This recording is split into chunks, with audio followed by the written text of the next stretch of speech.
What's going on, Wayfinders? In this video, I want to talk about two things that are on the wiki, and that's housing and customization. These are going to be under the Discord question and answers, and are questions that have been asked kind of like a while ago. And I'll give you a link to this down in the description and in the comments below. First things first, though, I want to talk about this space I have here. Yes, it is shaved. I was trying to trim it up, and you kind of mess up a little bit, and it comes uneven, and you just say skip it. You just go ahead and cut it all off and start over. But also, there's some other issues I wanted to take care of as far as skincare. And if you guys can get past this, then just bear with me a little bit more as we go through these questions and answers. Thank you guys for watching. If you haven't subscribed already, go ahead and do so. I greatly appreciate it. And hit that like button because we got some interesting information here, starting with housing. So the first question is, currently we've not seen anything on guilds, housing, or neighborhoods, so this might be tricky to answer. Are neighborhoods intended to be A, just random housing areas, sort of like Final Fantasy XIV, just plots of land, B, randomly instanced housing areas with your friends where houses are not swapped in and out, are hot swapped in and out, or C, guild areas that can be curated by guild members a la Warframe, or D, other. And the answer is coming from Solid Age. In early access, we'll be shipping B as a minimum viable product, also known as an MVP. Then we'll work towards the overall goal towards combining A and C, which is going to be random housing areas like Final Fantasy XIV and guild areas that can be curated. The next question is, my only concern with any kind of system like Final Fantasy XIV is the arbitrary limitations that prevent players from getting housing because there are only so many available. I feel like if you're starting off with B, you're probably going to prevent this from happening. And so Solid Age answers with, we don't have plans to have a system like 14 where there is a land rush. And 14 system is kind of bad. That's just because it's based on that old spaghetti code, as they say, where they just have limited space, unfortunately. And they try to add more housing plots by, I guess, they have to open up more servers to do so. But definitely the instance housing is the best way to go. Because like in New World, everybody has their own house. And in other games, everybody has their own house. So this should be able to work. I think the best housing system was probably in WildStar. Question, hi Solid, good afternoon. Has Airship worked out the kinds of buffs we get from the player housing system? If we sleep in our house, do we get buffs? And the question is, yes, we have multiple ideas and basic designs. Well, the answer is yes. We'll go into depth on them at a later time. And I hope that later time actually comes pretty soon.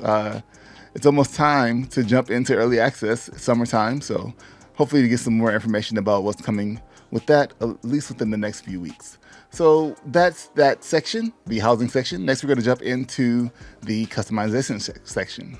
So here we are on the customization section, picking up this section because there's a lot of different nuance with the customization. We know you have different skins and there's dyes, but what more is there to it? And there's some questions and answers in here that kind of goes into a little bit more detail about what we can expect from customization in the game, from housing to mounts and emotes and stuff like that. So let's go ahead and jump into this section right here. It says, question, also back on the topic of cosmetics, customization, I read that there will be a lot of ways for us to differentiate our characters from other people's. What does this entail? Just armor, dyes? I doubt we'll be able to change stuff as the hair color, skin tones of the characters since they're set in the lore, so just curious. And the answer is too lengthy to get into here, but the level of customization on skill trees, weapons, trinkets, and cosmetics is extensive. You'll unlock dyes and be able to color individual components of your cosmetics. And that was from Pinball Wizard Sir Snarf. So the question is, what systems will you have for allowing players to show their time spent on the game? WoW has armor sets, mounts, League of Legends have challenges, banners, mastery, eternals. Normally we see something like player housing, but what is a player's main way of flexing their time and accomplishments in the game to other players? Good question. I think they do this professionally. Answer, every character and weapon in the game will be earnable through playing. So building your character base and arsenal will be one aspect of it. We also have many cosmetic options to unlock along the way to make your characters and weapons feel like your own. Mounts, cosmetic pets, player housing, and a slew of decorations and emotes are some other ways you can flex your accomplishments. As far as emotes go, I'm really disappointed that in all these gameplay trailers they have not showed off any emotes. Very disappointing. We are also designing a robust player badge system that will let players customize their online profiles. You will earn titles, backgrounds, and icons through mastery and gameplay, which should be a great way to show off your accomplishments to other players. And this is from Matt Zen. But yeah, as far as the emotes go, like, you're trying to talk about community here. So in the gameplay section where you're showing off stuff inside the game, you should show more of the community or social activities aside from just people running next to each other and fighting a boss, because that is a thing that a lot of people will be doing outside while I'm running around in town, throwing around random emotes. If there's anything else they can throw out, they'll be doing that. So that's just something. Now I know they don't want to show off mounts just yet because it's still moving towards that and want to show a lot of this stuff off in early access, but the next gameplay trailer, when they show the official early access launch trailer, you need to showcase that player housing, you need to showcase those mounts, you showcase the emotes. All this community stuff needs to be present inside that trailer. So this next question is there any chance I can get some kind of confirmation on a mix and match styles persona system so I can take, say, a helmet from one Ringbrave persona and armor from another?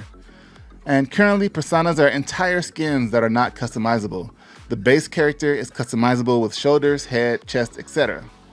So, like, you'll have, like it says, an entire skin that's not customizable. I mean, I don't know how much clearer they can get from that. So the question there is, can personas be dyed? And we had a chat about this recently. It's up in the air, currently not planned due to how they function. And since it's almost a remodel of the character, it could be hard, but nothing to announce now.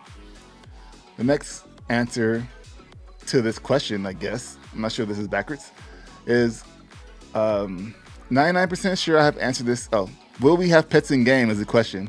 Will there be for combat or purely cosmetic like in ESO?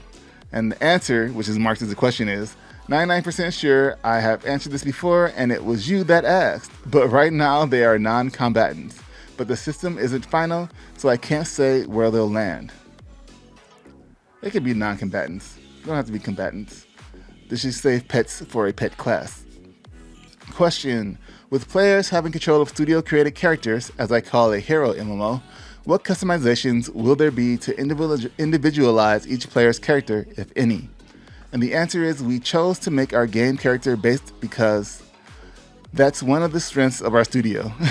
Make our game character based, not character based. Making memorable characters that are fun to play. We know that customization is important to players, and we aren't going to be skimping on that. We'll have various cosmetics, dyes, and skills and stat choices so that your character is unique from someone else's both in how they look and how they play. There will be quite a few ways to make your version of a character different from your friends, but every character can use every weapon, and that's really going to add variety. And that's from Elsk. So let me know what you thought on these questions and answers. Is there something that you wish you saw more of? You want to know more too as far as customization go or housing? I'll try to see if I can get something set up to where I can ask them questions personally. I'm trying to set something up with Sir Snarf here. I haven't reached out to him yet, but hopefully we can get a little podcast thing going on and we can shoot him some questions and answers if he's willing. But let me know in the comments if that's something you guys are interested in as well. Hit that like button, subscribe to the channel if you haven't already, and I'll see you guys in the next one. Thank you for watching again. Sorry you gotta deal with this for a little bit more. Peace.